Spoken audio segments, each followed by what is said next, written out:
राजनीति के अखाड़े में बड़े बड़ों को पटखनी देते हुए देखा है। मेहनत में कमी दिखी, संघर्ष में कमी दिखी, रगड़ाई में कमी दिखी।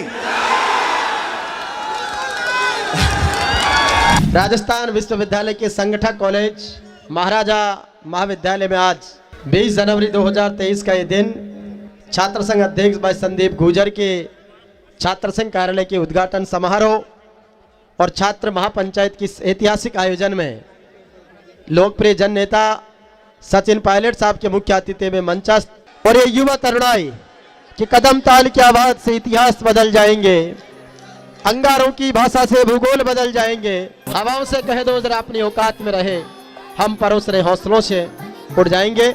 आदरणीय श्री सचिन पायलट साहब, हमारे छात्र संघ के पदाधिकारी संदीप गुर्जर साहब, गोविंद बिश्नोई जी, सार्थक शर्मा जी, अतुल शर्मा जी, मंच पर उपस्थित सभी अतिथिगण, आज इस कार्यक्रम में मौजूद मेरे सब नौजवान साथियों,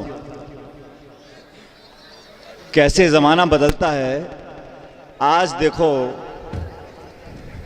मुकेश भाकर कुर्ते पजामे में है और मैं जीन्स पहन के आया हूँ। आज के कार्यक्रम में मुझको यहाँ पर आमंत्रित किया, मैं सबका धन्यवाद करना चाहता हूँ। और यहाँ पर आप सब इतनी बड़ी संख्या में मौजूद हैं।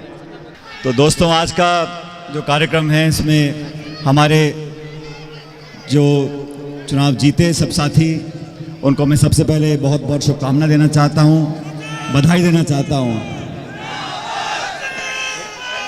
और मंच से अभी संदीप जी ने, हमारे निर्मल जी ने भाषण दिया, मुझे मौका मिला आपके बीच में आने का, इसलिए मैं चाहता हूँ आप शांति से 10-5 मिनट मेरी बात को सुनो।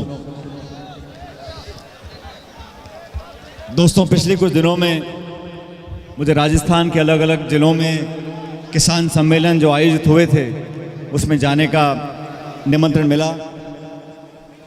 मैं हनुमानगढ़, नागौर, झुंझुनू, पाली, इन तमाम जिलों में गया और मैंने सभी किसानों को आवेदन किया कि हम सब किसान परिवार के लोग, हर जाति बिरादरी के लोग संगठित हों, अपनी समस्याओं के बारे में जागरूक हों और हम लोग आने वाले भविष्य के लिए, आने वाली पीढ़ियों के लिए ऐसा नीति निर्माण करें कि हमारा जीवन बदल सके। इस देश में और खासकर राजस्थान की जो जनसंख्या, जो आबादी है, 2/3 30 और 35 साल से उम्र के कम के लोग हैं। आप जैसे लोग इस राजस्थान के अधिकांश मतदाता हैं। हम लोगों को बेहतर व्यवस्था चाहिए, पढ़ाई शिक्षा के बाद रोजगार के अवसर चाहिए और नौजवान लड़के लड़कियों में जो प्रतिभा हैं, उन प्रतिभाओं को प्रदर्शित करने के लिए हमें प्लेटफॉर्म चाहिए। जो मेहनत करते हैं, गांव में, शहर में हाथों से मजदूरी करते हैं, बहुत मुश्किल से बच्चों का पेट पालते हैं, उन बच्चों की तकदीर बदलने के लिए हमें सहानुभूति, हमें किसी की भीख, ये सब नहीं चाहिए। हमें अवसर चाहिए, हमें प्लेटफॉर्म चाहिए, हमें स्वच्छ प्रतिस्पर्धा चाहिए। और हमारा राजस्थान का नौजवान, आज आपका कंपटीशन बंबई, दिल्ली, चेन्नई के लोगों से नहीं है। आज हमारी प्रतिस्पर्धा पूरे देश के, दुनिया के साथ है। हमारे अंदर वो गुण, वो कला, वो ताकत होगी तभी हम दुनिया भर के नौजवानों को चुनौती दे सकते हैं। हमें अपनी सोच को, हम लोगों को जो नीति बनाने का काम करते हैं, जो सरकारों में, राजनीति में, विधानसभा में, राज्यसभा में, लोकसभा में, हम सब लोगों को सोचना पड़ेगा कि हम जो कानून बना रहे हैं, जो नीति निर्माण कर रहे हैं, जो योजना बना रहे हैं, जो कार्यक्रम बना रहे हैं, जो पाठ्यक्रम बना रहे हैं, वो किसके लिए बना रहे हैं। अपनी सोच को व्यापक करना पड़ेगा। हम लोगों के अंदर भविष्य की पीढ़ी की चिंता अगर नहीं रहेगी तो हम सही राजनीति नहीं कर रहे। चुनाव आते हैं, हम एक दूसरे का विरोध करते हैं और करना भी चाहिए, सिद्धांतों पे करना चाहिए, मुद्दों पे करना चाहिए। पिछले 5 दिनों से मैंने जिन बातों पर भाषण दिया है वो मुद्दे हैं किसान के, नौजवानों के, आप लोगों के। वो व्यक्तिगत आरोप नहीं है किसी के ऊपर। साथियों, व्यक्तिगत आलोचना करना,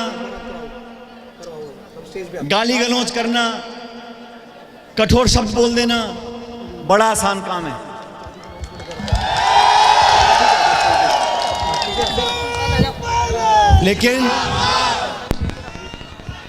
लेकिन इन 32 सलाखों के पीछे जो बिना हड्डी की जीभ है, इसको संतुलित करना यह बहुत जरूरी है। मुंह से निकली हुई बात कभी वापस नहीं आती। और मैंने मेरी राजनीति में मेरे स्वर्गीय पिताजी से बहुत कुछ देखा सीखा है। और राजनीति के अखाड़े में बड़े बड़ों को पटखनी देते हुए देखा है। लेकिन मुद्दों पर, इश्यूज पर, पब्लिक सेंटिमेंट पर आप पटखनी दो तो लोग ताली बजाते हैं। और अपमान कर देना, छोटी मोटी बात बोल देना, आप सब जानते हो मेरे बारे में क्या क्या बोला। क्या बोला? क्या जो पहले बोला वो बताओ मेरे को।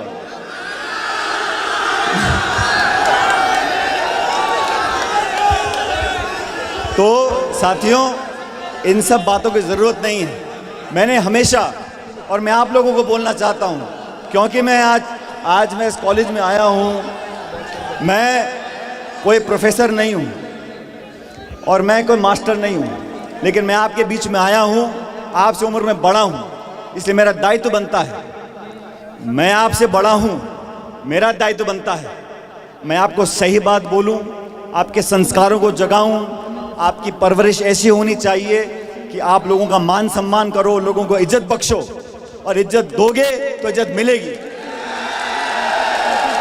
मैं आप लोगों से कहना चाहता हूं, नौजवान साथियों, मेरे दोस्तों, आप इस कॉलेज में पढ़ते हो, आप इस कैंपस में पढ़ रहे हो, बड़े खुशनसीब हो। ऐसे लाखों करोड़ों बच्चे हैं जिनको इन कॉलेजों की चार दीवारी नसीब नहीं है।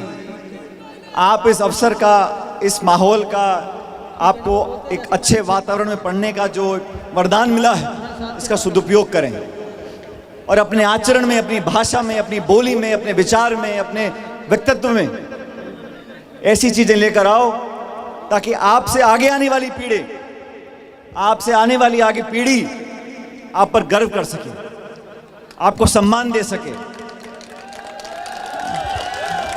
मैं तो आपसे कहना चाहता हूं, युवाओं के साथ सिर्फ न्याय होता रहे, उनको उनके काबिलियत के आधार पर मौके मिलते रहें, उनकी प्रतिभाओं को हम रोकने की जगह बढ़ाने का काम करें। संतुलित, संयमित, अनुशासन के साथ आप लोगों को आगे बढ़ने का रास्ता दिखाएं। वो सब संसाधन आपको मिले जिनको लेकर आप अपना जीवन बेहतर कर सकते हो। ये हमारी कोशिश होनी चाहिए। अब दोस्तों, मेरा फोन मिला, जब चुनाव आते हैं और मैं प्रचार करने जाता हूं तो मेरे सामने हमेशा बीजेपी खड़ी रहती है। और आप सब जानते हो, जब मैं प्रचार करता हूं मैं उनका धुआं निकाल देता हूं। तो राजनीति में, लेकिन मेरे विरोधियों का जो मेरे सामने चुनाव लड़ते हैं, जो मेरा विरोध करते हैं, मैंने हमेशा उनको मान सम्मान दिया है। मैंने उनके प्रशासनिक कार्रवाइयों को, उनकी नीतियों को, उनके कानूनों को, उनके काम करने के तरीकों को और उनके भ्रष्टाचार को मैंने उजागर करने का काम किया। लेकिन मैंने कभी भी अपने विरोधियों के सामने उन शब्दों का प्रयोग नहीं किया जो शब्द मैं अपने लिए नहीं सुनना चाहता हूं। और ये बड़ा अच्छा फॉर्मूला है, आप ध्यान से सुनो। जो शब्द, जो बातें आप अपने लिए नहीं सुन सकते, वो औरों को नहीं बोलनी चाहिए। और आने वाले समय में, अब मैं संदीप का भाषण सुन रहा था भाई, इस कम उम्र में बहुत लंबा जाएगा भाई। जब मैं पहला भाषण दे रहा था 1990 के चुनाव थे और मेरी माँ चुनाव लड़ रही थी हिंडोली बूंदी से, सर्दियों के दिन थे, मैं 12-13 साल का था। तो मैं उन दिनों में जिप्सी नई आई थी गाड़ी वो, तो मैं चुपचाप सुबह ठंड में गाड़ी में बैठा हुआ था। मेरी माँ बाहर जाके भाषण दे रही थी गाँव के अंदर पेड़ के नीचे। तो वहाँ के सरपंच ने, उसको पता पड़ गया कि रमा पायलट जी का बेटा गाड़ी में बैठा है, तो उसने आवाज़ दे के मुझे बुला लिया नाम लेके। अब मीटिंग थी, चुनाव का समय था, मैंने कहा नहीं जाऊँगा तो रोकर बुरा मानेगा, तो मैं जाके वहाँ बैठ गया मंच पे। वहाँ होंगे 150-200 लोग गाँव में। तो सरपंच साहब ने मेरी माँ को बुलाने से पहले मेरा नाम लिया और बोला अब ये सचिन जी आपको 2 बात बोलेंगे, और मेरे हाथ में माइक पकड़ा दिया। मैं पहली बार स्कूल से छुट्टी लेके गया था, मैंने कहा माँ का प्रचार है, जाके देखा था क्या हो रहा है वहाँ। उस टाइम पोस्टर और ये स्टेंसिल से दीवार पेंट वगैरह करते थे, तो मैं वहाँ देखने गया था और वहाँ उसने मंच पे मेरे को माइक पकड़ा दिया हाथ में। अब वो माइक पकड़ा मैंने, लोग सामने मेरा मुंह देख रहे हैं, अब मेरी माँ यहाँ बैठी है, अब मैं क्या तो भाषण देता क्या नहीं बोलता। तो मैंने माइक उठा के मेरे ख्याल 1.5 या 1.25 मिनट भाषण दिया होगा, और मेरे दोनों घुटने कांप रहे, मेरा हाथ कांप रहा है, मुझे समझ नहीं आया मैं क्या बोलूँ। लेकिन मैंने ले दे के बोला, मैंने कहा भाई आप मेरी माँ को जिताओ चुनाव में, हम सब मिलकर आपकी सेवा करेंगे, ऐसा कर बोल दिया मैंने। तो पहला भाषण में 13 साल का था, मैंने वहाँ माइक पटका, जोर से भगा गाड़ी में, मैंने कहा जी मैं जा रहा हूँ वापस स्कूल पढ़ने के लिए। लेकिन भाषण देना, मैं आज के इसको देखो, ये तो भाषण से पता पड़ जाता है कौन निर्दलीय है कौन दल का है। भाई छूट है, तुम निर्दलीय है मर्जी बोल सकता है जो। लेकिन मैं हर जगह जा रहा हूँ साथियों, क्योंकि मंच ये एक राजनीतिक मंच नहीं है, लेकिन जिस विचारधारा को, जिस दल को मैंने 20 साल तक मजबूत किया है, मैं हमेशा उसको मजबूत करने का काम कर रहा हूँ। और जब 2013 में मुझे पहली बार, 2014 में मुझे पहली बार प्रदेश का अध्यक्ष बनाया था राहुल गांधी जी ने और सोनिया गांधी जी ने, मैं जब जयपुर आके काम करना शुरू किया, उस समय हम लोग चुनाव हार गए थे, आप जानते हो। आप तो खैर बहुत छोटे हो सारे के सारे, लेकिन 2013 में हमारे सिर्फ 20-21 सांसद विधायक रह गए थे। तो हमने 5 साल तक बहुत संघर्ष किया, सबके साथ मिलकर किया। और उन 5 सालों में 13 से 18 तक जब हम विपक्ष में थे, तो आप में से कुछ लोगों को याद होगा, कुछ की जानकारी होगी, मैं आपसे पूछना चाहता हूं, कांग्रेस अध्यक्ष के नाते उन 5 सालों में हमारी मेहनत में कोई कमी देखी है आपने? मेहनत खूब करी, बोलो हाँ कि ना। संघर्ष में कोई कमी दिखी?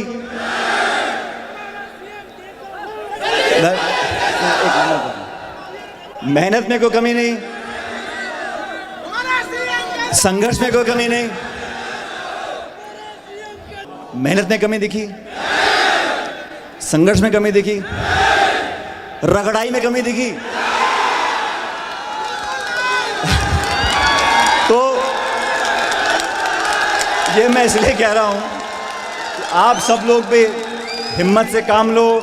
आने वाला ज़माना, आने वाला भविष्य देश प्रदेश का आप सबके साथ है, नौजवानों के साथ है। और मैंने जो मुद्दे उठाए हैं, मैं चाहता हूं न्याय मिले, जल्द मिले, बिना पक्षपात के मिले, और न्याय मिलना भी चाहिए और न्याय दिखना भी चाहिए कि मिल रहा है। छात्रों के भविष्य के साथ जो खिलवाड़ करेगा, मैं उसका विरोध करूंगा। छात्रों के भविष्य के साथ कोई भी अगर विवाद होगा, कोई भी विरोध करेगा, तो मैं उसके सामने खड़ा होऊंगा। छात्रों को, स्टूडेंट्स को, और सिर्फ छात्रों को नहीं, नौजवानों के भविष्य को बेहतर बनाने में जो योगदान देगा, मैं उसका समर्थन करूंगा।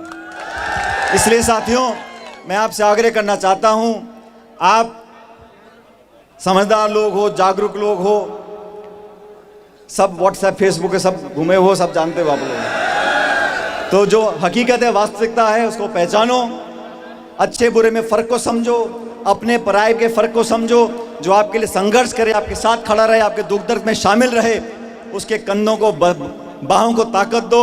और मैं प्रदेश भर में, देश में जहाँ भी जाता हूँ, ये बोलकर जाता हूं, अगर मुझे कम उम्र में मौके दिए थे, मेरी पार्टी ने मुझे बहुत कम उम्र में मौके दिए। मैं 26 साल का संसद में चला गया था, और जब मैं प्रदेश अध्यक्ष बना था, जब मैं अध्यक्ष बना तो मैंने जितने जी नगर पालिका के चुनाव हैं, पंचायत समिति के चुनाव हैं, तब उस वक्त मैंने 40% टिकट उन लोगों को दिए जिनकी उम्र 40 साल से कम थी। और मुझे अवसर मिला अध्यक्ष बनने का, तो मैंने बहुत सारे नौजवानों को विधानसभा तक पहुंचने का एक मौका दिया। बाकी हार जीत भगवान कराता है, लेकिन मौका देने की बात होती है। अगर हम लोग, आप सब जो मंच पे आज खड़े हैं, जो आज कोई अध्यक्ष है, उपाध्यक्ष है, महासचिव है, विधायक है, पूर्व विधायक है, महापौर है, हम सबको मौके मिले हैं। हमें दिल बड़ा रखना पड़ेगा, हमें अपने से कम उम्र के नौजवानों को मौका देना पड़ेगा, उनको सिखाना पड़ेगा, उनको आगे बढ़ने के लिए प्रोत्साहित करना पड़ेगा। और ये एक बहुत महत्वपूर्ण कड़ी है। मैं तो सलाम करता हूँ, अभी न्यूजीलैंड की प्रधानमंत्री, आपने देखा होगा, 42 साल की हैं, सबसे कम उम्र की प्रधानमंत्री बनी थी 7-8 साल पहले। आज उन्होंने कहा कि भाई मेरी कोई रिपोर्ट छपी थी कि उनकी रेटिंग कम हो गई, उन्होंने कहा मैं इस्तीफा दे रही हूँ, मैं पार्टी के लिए काम करूंगी। न्यूजीलैंड की प्रधानमंत्री, दुनिया का चर्चित चेहरा, 42 साल की उम्र, 8 साल पहले प्रधानमंत्री बन गई। जब लगा कि जनता में उनकी साख में रिपोर्ट आई कि पब्लिक रेटिंग होती है, ओपिनियन पोल, उसमें नंबर कम आ गए, उसने कल रात को टीवी पे कहा कि मैं अपना इस्तीफा दे रही हूं और अपनी पार्टी के लिए काम करूंगी। सोनिया गांधी जी ने कहा उदयपुर में, और सोनिया गांधी जी का मैं बहुत कायल हूं साथियों। जब वो अध्यक्षा थी 2004 में, हम जैसे 15-20 लोगों को बुलाया, उन्होंने दिल्ली में बुलाया और टेबल बैठा के पूछा कि आप सब कम उम्र के लोग हो, नौजवान हो, 23, 24, 26 साल के लोग हो, हमारी पार्टी का मैनिफेस्टो बनने जा रहा है लोकसभा चुनाव के लिए। उस टाइम वाजपेयी प्रधानमंत्री थे, कि इस मैनिफेस्टो में क्या लिखना चाहिए, मैं आपसे जानना चाहती हूँ। नौजवानों के अरमान क्या हैं, आपकी उपेक्षा क्या है, उम्मीदें क्या हैं, मुझे बताओ, ताकि मैं कांग्रेस के मैनिफेस्टो में लिखूं उन बातों को। ये सोच होती है लोगों को साथ लेने की। इसलिए आप सबसे निवेदन है, जो मंच पे बैठे हैं, खड़े हुए सब विधायक, हम सब बना गए, अब हमें आप सबका सोचना चाहिए, आने वाली पीढ़ी का सोचना चाहिए, उनको हमारे अनुभवों का लाभ मिलना चाहिए। हमने जो सही किया, जो गलत किया, उसका लाभ आपको मिले। अरे तुम क्यों ठोकर खाकर उठो भैया, हम बता देंगे आपको कहां से रास्ता निकलना है। ये होता है एक अगली पीढ़ी को संभालने का, सुजोने का, सहायता देने का, सहयोग देने का, समर्थन देने का भाव। उस भाव से हम काम करेंगे, तभी हमारा देश आगे बढ़ेगा। आज आप सब लोगों ने अभी देखा, मैंने आज गर्मी ज़्यादा हो गई, पहले ठंड थी 3-4 दिनों में, अभी गर्मी ज़्यादा हो गई। लेकिन आप सब नौजवान साथी हो, मैं आपको पुनः वादा कर जाता हूँ, हम सब राजनीति में जो लोग काम करते हैं, पब्लिक के लिए काम करते हैं, मैं लेकिन व्यक्तिगत रूप से मैं आप सब लोगों को आश्वासन देकर जाता हूँ, आपकी हर ज़रूरत के लिए, हर वाजिब मांग के लिए, जो आपकी ज़रूरतें होंगी, आपकी वाजिब मांग होगी। और मेरी उम्मीद है, मेरी कोशिश है, मेरी तमन्ना है कि आप सबके जीवन को कुछ बेहतर मैं बना सकूं। और जब जब मुझे मौका मिला, मैंने करने की कोशिश की है। भविष्य में क्या होगा मुझे पता नहीं, लेकिन मैं आपके साथ था, हूँ और हमेशा खड़ा रहूँगा। बहुत बहुत धन्यवाद। अब मैं बताना चाह रहा हूँ, पिछले 5 दिनों से मैं अलग अलग जिलों में गया हूँ, और मैं किसानों के साथ, आदिवासियों के साथ बहुतों से संवाद किया, बहुत लंबे लंबे भाषण दिए, लेकिन सही में जितना मजा मुझे आज आया है, इतना मजा पहली मीटिंग में नहीं आया। तो मेरे साथ जोरदार नारा दो, ताकि हमारी एकजुटता, और यहाँ जाति, बिरादरी, भाषा, सब बातों को भूल जाओ। जोरदार नारा दो, ताकि पूरा देश हमारी बात को सुन सके। भारत माता की। वो महारानी कॉलेज बोल रही हैं क्या? भारत माता की। अंतिम नारा आसमान में छेद होना चाहिए, भारत माता की। बहुत बहुत धन्यवाद। राम राम साहब।